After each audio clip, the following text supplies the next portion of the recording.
Network opens the year with a one-of-a-kind and extraordinary masterpiece that will touch the lives and tug at viewers' heartstrings with the afternoon prime soap, Inagaw na Bituin. Baka isang araw, magising na lang siya. Maalala niyo na ang tunay niyang pangalan ay Ana. Sino po si Ana? Beginning February 11, a compelling musical drama series unfolds, featuring the country's most respected and talented artists. Two of the network's highly talented and sought-after actresses, Kylene Alcantara and Therese Malvan, play the important roles of Ana Sevilla, Elsa de la Cruz, and Ariela Lopez, respectively. Ana is the only daughter of a popular showbiz couple. She grows up to be a kind and respectful girl, but fiercely protects the people she loves. An unfortunate incident changed her life when she was taken away from her parents. Due to the effects of trauma. It is not a musical series because they don't break into song to sing, for scenes. Yeah, sorry Ange, we can't do your dance number. Yeah, yeah. So it's a drama series with music, and GMA has invested in a lot of new music for the series. So hopefully we have an album as we move along. But what you've been hearing are two originals, and we have several new songs coming up for the series as well. But beyond the music, of course, it's the drama that is very intriguing here. Some of the story points are the usual fare for a soap, but the way it was written by the writers and the way that twists and turns happens, it's very interesting po. And then, need I say more, the casting between these two young girls and the more younger stars that kill me if I say something else. I mean, it's busog na busog sa hapon ang makakapanood ditong series na to. Alright, maraming salamat to our director. Now that he has sort of opened the field to some of your questions, it's now time for the official Q&A. And we'd like to begin with our first question from Tito Eugene Asis. Okay, nagsalita na si Direk. Si Direk na rin ang tatanungin ko. Congratulations for the new series. Sigurado naman na maganda uli ito. Pero, ang gagaling ng mga artistang nandiyan sa posters. Pero yung dalawa, basically talagang parang nilaunch silang dalawa. Ano yung biggest challenge for you in directing these two young ladies? Well, it's my first time I worked with them, but siguro from my track record from TGIS pa lang, I'm used to working with young kids. But lamang na tong dalawang to eh. There's really no starting zero level dito. They're already ahead of the game. I mean, both are awarded. And then this young, if you have several awards, it's not because you're popular, it's because you're good. And then, besides me, ang dami nila mga ate at kuya na napakagaling na I'm hoping that, well, I'm sure they will absorb and, learn from the likes of course, Sunshine, Angelica, Miss Jackie Lou, and Angelou. Can I just make kwento something? When I got this soap, I was so excited because I'm turning 50 this year, but chronologically, my first baby is Angelou for TGIS. Second is Angelica for Pintados, and then Encantadia is Sunshine. So, I mean, it's a full circle, it goes back. So, with these two, I'm sure you'll be expecting a lot, and then not only will they show their talent in drama, but of course, even in the singing. Okay, this question is for Kylene. Doon sa Kambal Karibal talaga, ang daming nainis sa'yo. Paano mo naman kukumbinsihin yung mga tao ngayon na nakagiliwan kanila? Well, sa Kambal Karibal po kasi, I had 3 characters there. So it's Crisel, Cheska, and Crisan. So 3 different emotions po na pinapalabas. So, kumbaga po, ngayon po talaga, I'm really working hard na hindi nila makita si Cheska, yung katawan ni Cheska, lahat ng sumasapi kay Cheska dito sa Inagaw na Bituin. So, yun po yung pinaghihirapan ko ngayon, and sana yun po yung abangan ng ating mga kapuso. Wow. Kay Therese, kilala sa indie circuit, tapos medyo yung mga ginagawa mong roles, medyo kakaiba talaga din sa role mo ngayon. Paano mo naman, ganun din, paano mo kukumbinsihin yung mga hindi indie film enthusiast na natanggapin ka bilang isang commercial, sa isang commercial series? In indie po kasi, very subtle is the acting that I need to do it. Kasi malaki yung screen, so kailangan subtle rin yung mga actions mo. When I asked for advice kina Direk Jun Lana, they told me that in TV, this contributor role is different from having a contributor role in an indie film or in a film, because you really have to make your actions bigger. Because this is just TV, it's either in a small screen and big screen, because ang dami-daming TV sa mundo. And yung mga writers po, ibang-iba sa writers rin ng indie. So this time, I will try to make my actions bigger, but still keep the natural sense para mas genuine and para mas relate po yung mga iba at para mas lalong mainis yung mga tao. Kasi may kakilala silang nakakainis rin kagaya ng character ko. So, gusto mo mainis sa'yo mga tao ngayon? Yes. Gusto ko po mainis po sila sa persona ni Ariela, hindi po sa personality ko po. Teris po mismo. Wag sana. Okay.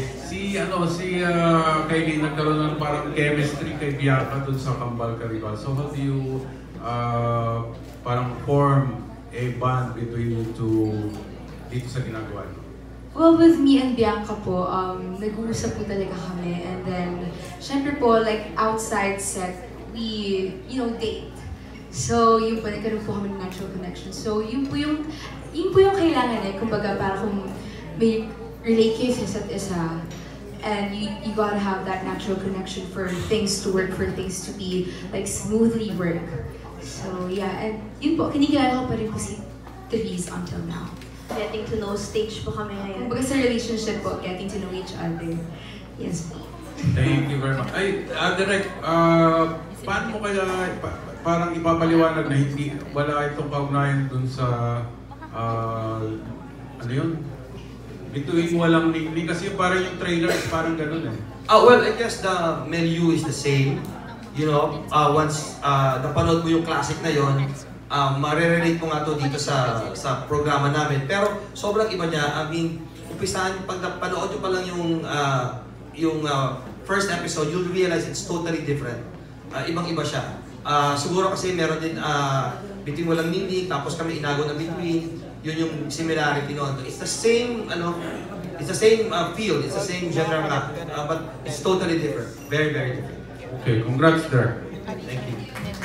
Alright, our next set of... Alam naman natin yan. So, now that you're going back to Afternoon Prime, ano yung difference na may expect? And paano mo i-live up? Kasi syempre there's pressure now dahil may hit na before. So, nandun pa rin ba ngayon with Inago na Between? I think ang ika-anim na utos naman works because of the prowess of the story. And I can say naman na talaga namang pinaganda rin itong Inago na Between. And pinagsama ang lakas at tibay naming lahat. Wala ka na naman sigurong hahanapin. Pero for me, bagong-bago. Kasi first time akong pinakanta. Singer ako dito. Oo. At hindi pumayag si Direk Mark na may ghost singer. So, kinarir talaga namin. And we can say that we're very proud because original songs po ang maririnig nila dito sa Inago na Between. And ano pa bang aabangan? I think Kylie and I have a very good chemistry na napatunayan na naman natin sa Kambal Karibal, di ba? So I'm very excited to work with her again. I've also worked with Therese a couple of times. So itong mga katabi ko hindi na bago kami. So, okay na yon. Sanay na kami sa bawat isa. Okay, next question for Gabby Eigenman na fresh from Asian TV. Ano yun? The last award-giving body na naka-recognize for Contessa. Kasi the last role in Contessa was really offbeat and different, no? So this one, now that you're playing, siguro hindi naman bakla ito ngayon. Hindi, nasa beat naman yan. How will this be, ano lang, different and paano yung Well, yung character ko this time, actually kami dalawa ni Kailin yun nung pinadala sa Singapore, which is her first trip ever. So anyway, going back, yung character ko dito medyo tricky kasi first time kong gaganap na producer. Wow! Hindi ako artista, hindi ako producer. Hindi, kakaiba. Like I said, pag nakakausap ko kasi yung mga writers, there's usually a gray character para yung progress ng show, hindi mo doon pa lang madedetermine kung papunta ka ba sa dark side or mabait ka ba. Ito, abangan nyo na lang kasi mag-uusap pa lang kami ulit eh. Sorry, hindi ko alam eh. Kasi fresh from Europe ako eh. Nakakatrabaho ko lang, kakataping ko pa lang eh. So, actually lalaro pa lang namin yung characters. So, kaya tricky. But in case pa na magkaroon ulit ng ganong twist and turn like sa Contessa, you're ready and prepared naman for it? Always ready naman ako kahit anong project, sabi ni Tita Reggie. Always ready naman ako kahit anong iano sa akin. Although it came to a point na, kasi baka ma-typecast, although obviously nata-typecast na ako sa mga gay roles. Kaya may ginagawa kaming pelikula ni Sunshine, transgender ako. Out na siya. Umaut na ako. Finally, I was operated. So, no, pero kung magkaroon naman ng twist, kahit anong mangyari, trabaho to eh, gagawin natin. Thank you. And for Angelica de la Cruz na magbabalik singing, kasi it was parang more than 10 years nung huli, no? And alam naman natin na singer ka talaga before ka naging actress. So, paano mo pinaghandaan yung pagbabalik pagkanta mo in Inagaw na Bituin? Nag-vocalize ako, Charing. Pinaghandaan? Actually, hindi pa nga rin ako handa eh. Kinakabahan pa rin ako pagkakanta kami. Tsaka hindi pa ako nagre-recording din. Pero, I'm very excited kasi first love ko talaga is singing. And Sample. ayoko nga nung maigsik, inahata ko nga si Shine kanini. Dapat pagkatapos si Kailin, kami naman ayaw. Tsaka lang daw. Yan, I'm very, very happy na makakakanta ko ulit. Kahit pa konti-konti lang sa show. At saka sana sure naman na hindi lang isa yung kantang kakantahin mo. Sana. Yung paulit-ulit lang.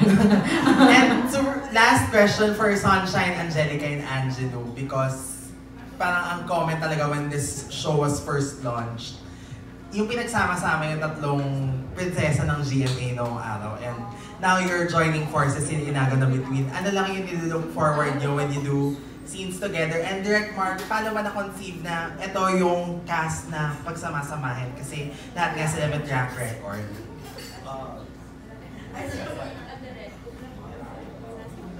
Like I said, when they presented to me the project, it's gonna be with Sunshine. Oh, okay. And Angelica, oh, okay. And Angelo said, wow, pinakyaw nyo na lahat. So, I mean, these girls can stand on their own shows in prime time or afternoon prime. They can handle it. Can you imagine 3 of these girls in one show with these 2 new girls? Hello. Diba? So, that's how, I mean, baluarte ng GMA yung afternoon prime. So, talagang, of course, they'll get the best. So, we're very excited to work again. Alright, our next question comes from Ms. Rose Garcia.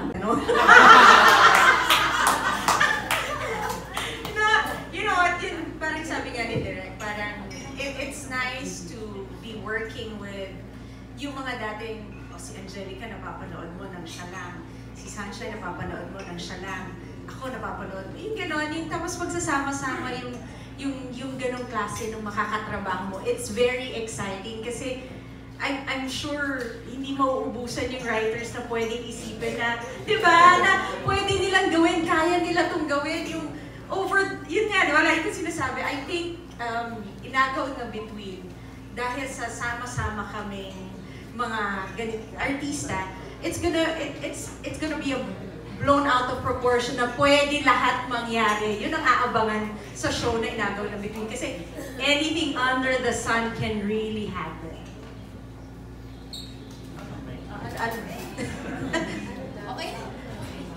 Ako, basta excited ako. It feels like home. Hindi na bago nga, sabi ko kanina, di ba? It's so nice to work with people you've known for years and, you know, your space during scenes, hindi ka naiilang dahil you trust your co-actors. And the same with Ange na sinabi nga niya, I'm sure the writers are all excited dahil nga naman pwedeng gawin kung tumbling ba? Arch, di ba? Kumain ng buhay ng manok. Oo, lahat ng pwede. Laban lang. Hindi ako makaisip ng sagot. Na-stuck ako dun sa yung noong araw pa. Di ba? Yung pagkakasabi ng noong araw pa, parang, nasaktan ako. Nasaktan ka? Oo kasi ngayon medyo masakit yung ang theme na ngayon, 90s. Oo. Theme ha? Ng parties, 90s. Ang sakit Parang kami dati, ang theme namin, 60s, 70s, 80s. Ngayon, ang theme ng mga kabataan, 90s. Tayo yun So alam mo na. Kaya masakit. Ako po, I'm just very happy to be working with good actors. Kasi pag magaling ang mga ka-eksena mo, ang sarap makipagbatuhan ng linya. Tsaka alam mo na yung mga tao, ma-enjoy din nila yung mga eksena ginawa namin. Okay na po? Okay. Anyway, para muna kay Marvin at saka follow up din sa ibang mga 90s actresses. Ay, 90s ka rin, 90s ka rin. Mali ka lang tinatanong, Rose. Mali ka. Gabi? Ay, teka lang. Witness 2000 ako, 2000. Ayan na. Hindi, ito kasing show parang reunion ng 90s nga. So, honestly, anong feeling nung nalaman yung kayong magkakasama? Saka parang, same question na rin with Angelica, Sunshine, Gabi, Angelo na parang parang may talbugan ba ito ng actingan? Dahil for sure, wala magpapatalo sa inyo, di ba? Ate Rose, mauna na ako sasagot Kasi hindi ako kasama sa 90s, kaya ipapasa ko na yung teka lang No comment. Ako muntik na umayaw. Sabi ko kay Perry, what? Sino kasama? 90s? Buti na lang nandun sila kay Lynn. Kasi doon ako. Ayaw mag-admit ayaw umamin. Ang daming witness, Hindi, pero ako super excited ako nung sinabi sa akin yung project. Kasi parati pagkasama, lalo na si Gabi, itong mga kapatid ko, na-excite talaga ako. Kasi alam ko na they're very dedicated and they will give their all. Hindi yung may katrabaho kang tamad sa eksena, di ba? Nakaka-frustrate yun Pag tamad yung ka-eksena mo, parang uuwi ka na, teka lang, parang may kulang. Lalo na yung mga 90s people, perfectionists yan. Oo, perfectionist. Hindi kami maka-let go pag kulang at bitin. So, exciting to. Ayaw na nilang umamin. Talagang Marvin, ikaw nag-pass ka talaga? Babalikan kita bago ako sumagot. Give it to TGIS muna. Pinapanood kita na. Kaya nga ako nag-artista. Ikaw na muna. Hindi, masyado kayong in denial. Pero honestly, lahat kayo nung nag-artista, hindi pa ako artista. Aminin. Totoo, nauna kayo sa akin. Oo. Totoo. Child star ba ako? Sunshine, pinapanood ko na. Hindi. Para lang so what kung 90s kami? Ibig sabihin, ganito lang yan. Marami kami natutunan nung panahon na yon. And I think the best years are the 90s. Inako ko na, Marvs, ha? Pero Marvin Jolina fan ako Sabi ni Tina Jackie, ano bang issue sa 90s? Ha? Mas maka-paper roses si Marvin.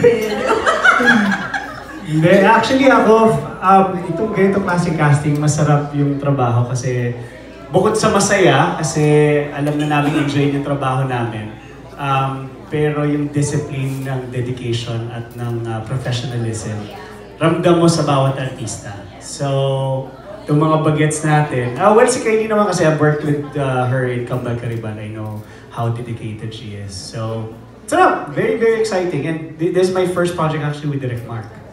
So, sarap! Masayang trabaho sa set. Tsaka masaya siya kasi nga, parang lahat ng creative juices na natutunan namin noong 90s till now, tanggapin na natin. At saka early 2000, mailalabas na namin. Alam mo yon? Kasi nga parang yung tama nga si Sunshine, minsan meron kang katrabaho tamad.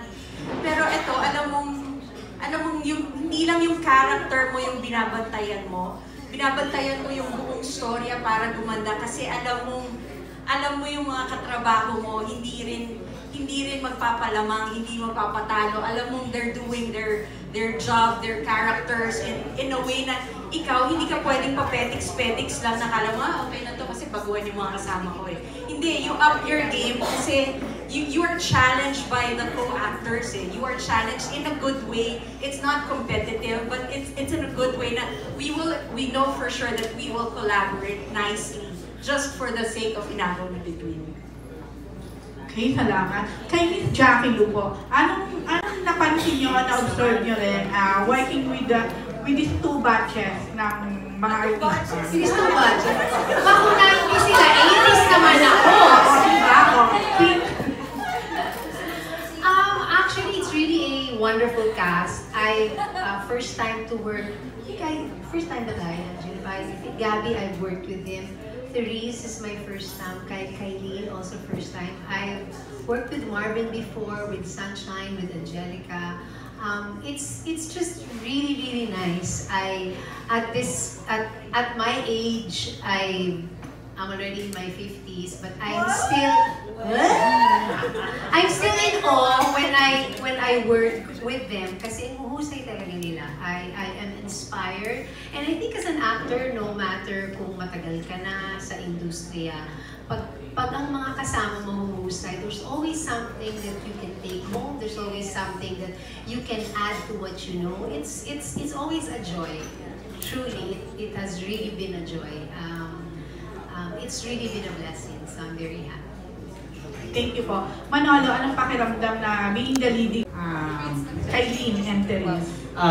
Siyempre po, kinakabahan po ako. Pero masaya po ako na napili po ako sa show na to kasi I've worked with Kylie before sa Daike ng lola ko. So, ayun, I'm very comfortable na with her and ayun, it's my first time working with Therese. So, hopefully we'll establish that relationship. Okay, thank you. Direct Mark, last question. Para siyang may resemblance sa yung mga movies before na sana'y wala ng wakas, bitin walang ningning. Meron ba? Somehow pinag ba doon o paano ko? I guess kung meron siguro kinuwang part doon is the competition between the sisters, the friends, yung rivalry, and music is in the middle of it. Maybe because that's so Pinoy. Diba na sa kultura natin yan, yung pagkanta, yung musika, tapos pag merong dalawang forces na naglalaban at the end, either nagkakabate or yung isa nag-give up, yung isang nananalo. So I guess that's the nearest thing is tied up with all the other past movies or series with us. But totally again, the story is very different from what they've seen. It's not like based on something or inspired by it. Thank you. Good luck po. Sobrang laki ng casting at ng parang pang prime time talaga. Salamat. Actually, some social media when we came out with our teasers or what, that's the basic is like pang prime time to. So. Alright, hello. Kay Renz naman. Renz, dito ang role mo isa kang aspiring musician. Yes po. So, dito ba, marunong ka ba kumanta? Makikita ka bang kakanta rito? Wag na po, saka na lang. Hindi kasi actually nung tinawagan niya ako na for this project, sinabi niya po na it's about singing, ganyan. Sabi ko kami sa hunter ko, kuya hindi ako marunong kumanta. Kailangan ba nila ng dancer? Sabi kong gano'n. Kasi sayo lang po kaya kong gawin. Tapos po, hindi, try mo lang punta sa story ko, ganyan. Pagdating ko sa story ko, nakita ko nga po yung role ko na parang sinabi, it's aspiring musician. sakto naman, I used to play the drums and guitar sa piano. So sabi ko, siguro it's time to go back to playing the instruments na. So siguro ito na rin po yung magiging way to go. Okay, thank you. And to Aliana. Si Aliana, galing ka kasi sa pamilya na mga artista. So, may pressure ba na kailangan ma-prove mo rin na may karapatan ka o deserving kang mag-showbiz? Mas deserving daw po ako, sabi ni Joke lang po. Hindi, siguro hindi naman po sa mas deserving. Siguro, kailangan mo lang talagang ibigay sa yung pagmamahal mo sa trabaho mo po. Parang i-prove mo sa kanila na hindi ka lang nilagay dyan kasi anak ka ni Nadia Montenegro or ni Bola Sisio. Parang paghirapan mo. Kasi mas masarap sa puso po yung feeling na parang umaakyat ka po talaga na pinaghihirapan mo lahat para matungtong mo yung pangarap mo. So, yun. Okay, good luck. Thank you po. To Miss Patricia. Pat, una ka kasi sinabak sa pag-host, di ba? Sa pag-host. Yes. Ngayon naman, susubok ka sa acting. Ikaw ba hindi na-intimidate dun sa malalaking artista na kasama mo rito? Like, first day of taping, sobra kasi pinapanood ko talaga si Miss Angelica. And then parang, 90s kid din ako. 90s, 2000. Siyempre, you're surrounded with like good working environment. Mahahawa ka or kailangan, I'm more driven to be working with them kasi ayusin ko na lang, di ba? Kasi sayang naman yung whatever. But I'm super grateful and challenged at every taping with sila Gabby from Contessa. Everyone, I'll do my part, I'll do my best. Okay, good na. To Maybelline? Where's Maybelline? Ito raw ang first na serye dito sa GMA7. Ano naman ang pakiramdam na pinagkatiwalaan ka ng GMA para sumabak sa pag-arte?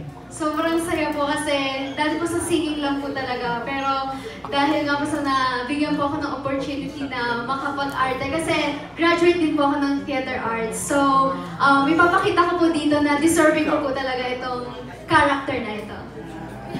Thank you and good luck. So, Direk Mark, may pahabol pa ako, Direk? Po. Direk, napakalaki ng mga artista mo at magagaling talaga. Wala bang sapawan na paano mo may di-distribute yung role na hindi sasabihin ng isa na parang mas lumutang siya? Paano mo magawa yan? Wala. What I was telling the writers early on, we had a meeting prior to this, is I said, you better do your jobs well because this is a very intelligent cast. Before and after the scene, we automatically discuss where is this going to, bakit ganito, ganyan. So, the mere fact na may ganon, they don't care about how many lines or sino yung may close-up or ilan yung close-up ng isa. They're concerned about the show, they're concerned about the characters, they're concerned about the drama. I think all of them, yung 90s group and above, they're already established. Like what I said, that they could handle their own shows. Wala na yung lamangan or insecurity. Wala na. That's why it's so fun to work on the show. Thank you, Direk. Alright, maraming salamat po, Tita Linda. Do we have any other questions? Sabay sa'yo po. Sabay sa'yo po. Pangilang soap mo na to? Pangalawa ko pala po. Pangalawa mo pa lang, diba? And then yung first mo, ano nga yun? Kambal Karibal po. So, dalawang serye mo, parating ang ganda ng role mo, ang ganda ng feeling mo. I'm just very thankful po na binigyan po ulit kami naman ni tayo ng opportunity na GMA Artist Center, GMA Network para ipakita po kung ano binigay po sa amin. And ako po, I'm really thankful for GMA for trusting me,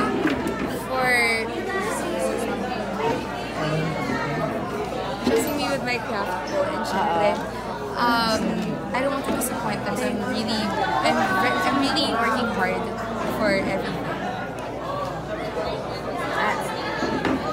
At dito, nakapag-taping na kayo, di ba? Yes po. Kumusta? Kayo ni Therese, may mga sinasabi? Wala pa po kami extended na kami dalawa ni Therese. Pero nakapagawa na po ng teasers and syempre outside the set, and of course, I mean, outside the set, kailangan po magkaroon tayo ng natural bonding siya connection. So yun po yung win-work on po namin. So hindi pa kayo nagkakatrabaho ni Therese? What, I mean, hindi pa kayo nagkakatrabaho? Nagkakatrabaho na po kami before, but hindi po kami nag-eksena. We had an indie film together. It's called Hamog po, with Dijan Herenilia, Luis Mahor, Agandra, and many more. Indie film po siya. So nakakailang na kayo? Projects? Nakakasama na po kami dalawa sa mga go-sees and all. But pangalawa pa lang po namin itong ginagawa dito. Pangalawa pa lang. Pero never pa po kami nakapagkaroon ng eksena ever. Therese? Pangalawa po. Hamog po. Indie film po siya ng something Pilipino ng something. Sa yun po yan. Kung malaman mo itatap din nyo ni Therese itong teleserye, so anong naging first reaction? Well, honestly, isa po si Terry talaga sa mga lists nung gusto kong makatrabahong mga millennials ngayon because aside of Bianca, si Therese po isa talaga kasi she's multi-awarded internationally and locally, and I'm really excited because of her professionalism as an artist, as a creator na din ng character. So yeah, I'm really excited, and yun lang po, isa nga po talaga siya sa mga nasa lists ko. Kay dito, hindi ka naman kontrabida o medyo di ba? So, parang inaano ka na, inaalis ka na ng network. Kasi di ba, from Kambal Karibal na ngayon, ginagawa ka na talaga. Ito na yung lead. Well, maybe they just want me to, explore different characters, and I'm very thankful na they let me explore my character as an artist. My character as an artist. So, yeah, I just want to play around because I don't want to stick in this like one emotion, one character only. I like to play around. Kaya nagkasama daw kayo, unang kasama daw kayo sa huling Chacha na audition. Yes po. Doon kayo nagkakilala. Yes po. Hindi ko po, kasi po, bago po pagkatapos po nag-audition ko ng Chacha Minita, nagkaroon po na Annalisa. So parang hindi ko po natanggap yung... So nagsama rin kayo sa mga. Yes po. Pero masasabing friends na talaga kayo with Therese before itong ihanaw. Well, kasi katulad nga po na sinabi ko kanina, we're getting to know each other. Stage ko sa relasyon nga po. So, ayun po, I know that Therese has a good soul, like mine. So, parang, alam ko po magkaka-vibe talaga kami. Hindi maiwasan pag dalawang bida kasi nagkaka-conflict, na issue, na intriga. Paano nyo mahahandle na dalawa yun sakali while ongoing ginagawa ng release? So, feeling ko po kasi hindi magkakaroon ng ganun because we're both professionals in our own craft, and we love our craft, our passion. May passion po talaga kami sa ginagawa namin. Kumbaga, nakafocus na po kasi kami sa connection namin sa character and sa soap mismo, not our personal issues. So, yeah, sana hindi magkaroon ng ganun. And I have a feeling naman po. Anong tingin mo ang dapat gawin para hindi magkaroon ng mga ganun intrigahan, ganung conflict? Magkaroon po ng personal relationship sa inyong dalawa and you gotta be clear sa mga bagay-bagay. And ayun po, we're both professionals po, so hindi talaga iniisip yung mga ganung bagay. Sana hindi pa magkaroon ng ganun. Paano mga fans niyo? Halimbawa, mga fans sa mga Well, as an artist po na iniidolo ng mga fans namin, I think we're the one who is in control of them. Na parang we can tell them na don't bash too much. Kumbaga, kami pong bahala sa sarili-sarili namin. Pero nanggaling ka naman sa ganyan kung kumbaga dalawang Bianca, na-intriga din kayo, namalita na may kompetisyon, may away. So, kalay ka na. Medyo sanay na. Yeah, opo. Yes. So, feeling mo ba hindi na mauulit yung nangyari sa Kambal Karibal? Wala naman pong nangyari nun. Well, sa fans po, yung awayan sa fans. Sana naman po hindi mangyari because yun nga po, lahat po kami, I just want to spread positivity to everyone. to my fans, to sa lahat ng kapuso all over the world. So, yeah. So sabi ng mga Therese, mababait daw ang mga fans. Sunflower, mababait. They know the word respect po. They know the word respect. So marunong sila ng respect. Yes po. Para lang may connect sa tanong niya, no? How true na inagaw mo ang bituin ni Bianca? Naku, hindi po yun totoo. Hindi po yun totoo. Hindi po yun. Wala akong nag-agawa ng bituin sa Kambal ka Rin. Para mas bagay daw sa inyo ni Bianca. Naku po. Kaylin, may love life ka ba? Wala po akong love life. May love life po ako sa career ko. Mahal na mahal ko po ang career ko, ang pamilya ko. Paano mo na-handle yung mga nanliligaw? Hindi po totoo yun. Ano mo na-handle yung mga nagpaparamdam, nanliligaw? 16 pa lang po ako. So, yes, I'm only 16. So, hindi ko po, wala pa po sa priorities ko ngayon ang ligaw and relationship. Kung may inspiration lang po, why not? But, like, serious relationship, not. Kaylin, just to clear, syempre na-issue kayo talaga ni Miguel before during Kambal ka Rin. Kumusta na kayo ngayon? Do you still talk? Are you still communicate? We still talk po sa personal because katulad nga po ng sinasabi ng lahat na may issue daw kami dalawa, ganyan. But that's not true po because I respect the both of them. And nag-usap pa rin po kami, like may shows po kami together, like Sunday Pinasaya, nag-guest po sila minsan sa Studio 7, and I'm really happy for them. Hanggang ngayon, nababasa ka pa rin mga comment ng mga ibang mga fans, tinatawag ka nila na, alam mo na, kung ano man, ahas po. Ahas, mga ganyan. Hindi ba nakaka-affect? Kaya kung magkatapos na yung Kambal, pero hanggang ngayon may mga ganyan pa rin. Well, for me, you just gotta turn things into positivity. Kumbaga nga po, yung mga fans ko, kumbaga ako po, ini-indulge ko na po yung ahas. Kumbaga, tutuklawin ko kayo ng positivity, tutuklawin ko kayo ng pagmamahal. So you just gotta make things, you just gotta turn negativity into positivity. Hindi ka naiyak sa mga ganun? Hindi ka umiyak? Bilang bata ka pa eh. Before po, nung Annalisa days po, nung binabash po ako, because I was 13 and my very first role is Contrabida. So parang, nagulat po ako sa mga accusations, sa mga threats ng mga tao. But now, sa Kambal ka Rin po, hindi na po like yung latest issues po ngayon na ahas daw ko ganyan. Hindi na po because alam ko po kung ano yung mga nagawa ko at hindi ko nagawa. Pero allowed ka na ba na mag-boyfriend? Allowed po na magkaroon ng inspiration but not boyfriend. Pero pwede na magpaligaw. Hindi din po. Hindi rin. Even though my parents know that I know my own limitations po and alam naman nila kung gano'ng ka-discipline sa mga bagay-bagay. So, ayun. How was it working naman with them? Yung mga 90s na Grabe po kayo sa kanila kanina. I love it. I love it. Well, ayun nga po, sobrang alam po namin dalawa ni Terry na ang dami namin matututunan sa kanilang lahat. And yun nga po, sabi nga po ni Direk Mark na busog na busog lahat ng manunood na ginagawa na Bituin dahil mga prime actors and actresses po is pinagsama-sama po dito sa isang palabas. And we're just really happy. I'm really happy personally dahil alam ko po na talaga na marami matutunan. Alam mo ba may pressure sa inyo itong time vlog na to na ma-achieve ulit yung na-achieve ng ika-anim na utos na rating? Do you feel the pressure right now, Charo? Yes, I don't feel pressure right now, joke. Syempre po nape-pressure po kaming lahat, me, kasi yun nga po, meron nga pong ika-anim na utos na nagkaroon ng napakagandang ratings, which is si Miss Sunshine Nation po ang nag-lead. And kumbaga, we're here to work as a team para po ma-achieve ulit po yung na-achieve ng ika-anim na utos. Thank you. Thank you po.